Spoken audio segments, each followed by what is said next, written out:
Prophecy ಇದೆ ಅಲ್ವಾ. ನಮ್ಮ ಇಂಡಿಯಾದಲ್ಲಿ ಸೌತ್ ಸೈಡಿಂದಲೇ ಉಜ್ಜೀವನ ಬರುತ್ತೆ. ಒಂದು ಬೆಂಕಿ ಸೌತ್ ಸೈಡಿಂದ ಹತ್ತು ಉರಿದು ಆಮೇಲೆ ಎಲ್ಲ ಸ್ಟೇಟ್ನಲ್ಲಿಯೂ ಉಜ್ಜೀವನ ಬರುತ್ತೆ ಅಂತ ನಮಗೆ ದೇವರು ಪ್ರಾಫಸಿ ಕೊಟ್ಟಿದ್ದಾರೆ ಅಲ್ವಾ. ಅದನ್ನು ಆದ್ದರಿಂದ ನಾವು ತಮಿಳ್ನಾಡಿಗಾಗಿ, ಕೇರಳಕ್ಕಾಗಿ ಮತ್ತು ಕರ್ನಾಟಕ, ಆಂಧ್ರ ಈ 4 ಸ್ಟೇಟ್ಗಳಿಗಾಗಿ ಪ್ರಾರ್ಥನೆ ಮಾಡೋಣ.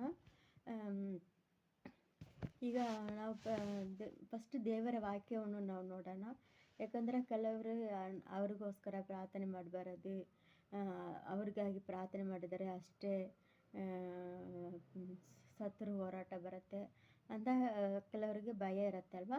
ನಾವು ಭಯಪಡೋದಕ್ಕೆ ಏನು ಅವಶ್ಯಕತೆ ಇಲ್ಲ. ಯಾಕೆಂದ್ರೆ ನಾವು ದೇವರ ಚಿತ್ತವನ್ನು, ದೇವರ ವಾಕ್ಯ ಹೆಂಗೆ ಕೇಳಿದೆ ಅದನ್ನು ನೋಡಿ ನಾವು ಪ್ರಾರ್ಥನೆ ಮಾಡುವಾಗ ದೇವರು